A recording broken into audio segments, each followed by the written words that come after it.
So today, I asked artificial intelligence a question that sits quietly behind a lot of global debates, but it is rarely asked directly. If the United States were to significantly reduce or remove its military and strategic support, could the European Union realistically stand on its own as a coherent and durable global power? This is not a question about what should happen or what anyone wants to happen. It's a question about capability, structure, and probability. To avoid bias, I asked AI to analyze this strictly from a geopolitical, military, and economic perspective without moral or ideological framing. So here is the exact prompt I used. Write a single continuous analytical response in paragraph form without bullet points, headings, or lists. From a strictly geopolitical, military, and economic perspective, evaluate the likelihood that the European Union could operate as a coherent and durable global power if the US military and strategic support were significantly reduced or removed. Base the analysis on defense capacity, economic integration, political cohesion, institutional constraints, and historical precedent, avoiding moral, ideological, or partisan language. Conclude with a clear overall judgment using probabilistic reasoning rather than absolutes. And this was the AI's response. From a geopolitical, military, and economic standpoint, the European Union's ability to operate as a coherent and durable global power in the absence of significant US military and strategic support would be constrained but not negligible, with outcomes highly contingent on internal adaptation.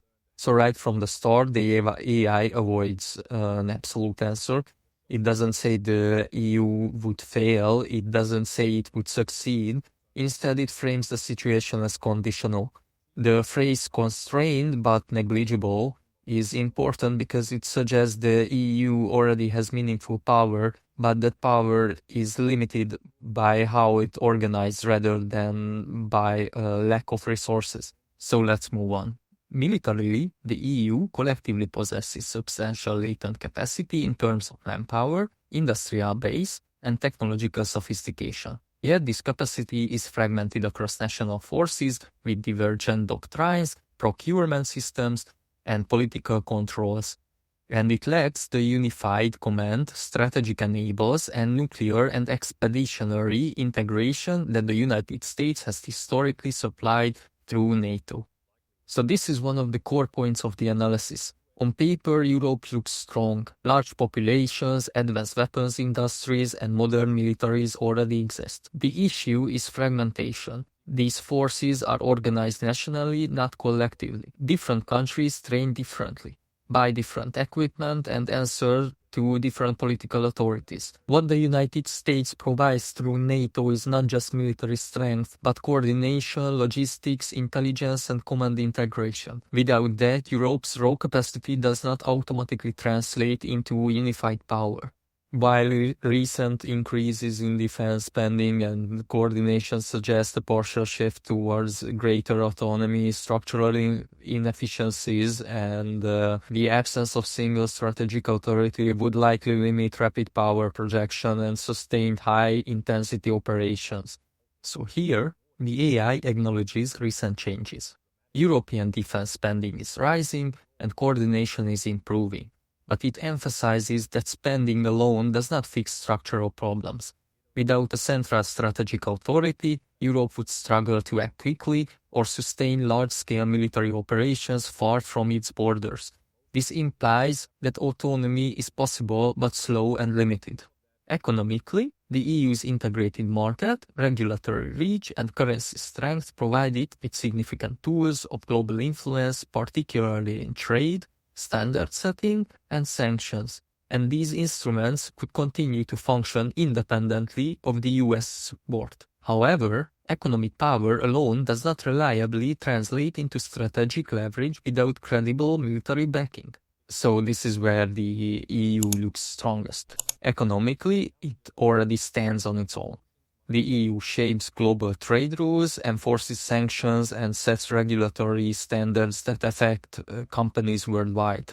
but the AI draws a clear line between economic influence and strategic power. Without military credibility, economic tools lose some of their effectiveness, especially in a world where other major powers are willing to challenge rules that they don't like. Politically and institutionally, the EU faces persistent challenges in achieving consensus on foreign and security policy due to anonymity requirements, divergent threat perceptions between member states, and the primacy of national sovereignty in defense matters, which historically has slowed decision-making in crisis and limited strategic clarity. This paragraph explains why change is difficult. European countries do not all see the world the same way. Some prioritize threats from Russia, others focus on instability in the south, and many remains cautious about giving up national control over defense. Because major decisions often require consensus, actions can be slow, especially during crises when speed matters most. Past efforts to deepen defense integration have tended to advance incrementally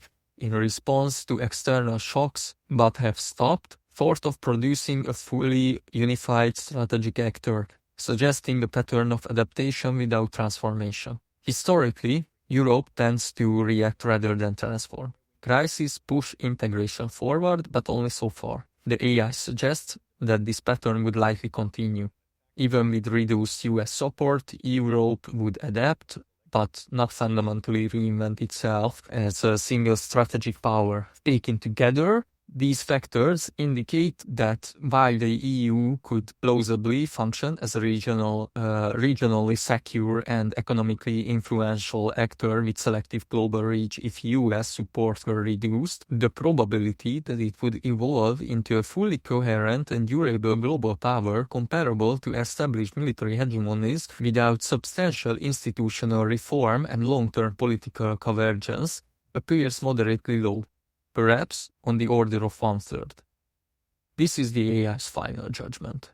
The EU could survive, it could remain influential, but the chance that it would fully replace the strategic role the United States currently plays is assessed as moderate to low, roughly 1/3. Not impossible, but unlikely without deep reforms and long-term political alignment that have not yet occurred. So the takeaway is not that Europe is weak and not that it is destined to fail.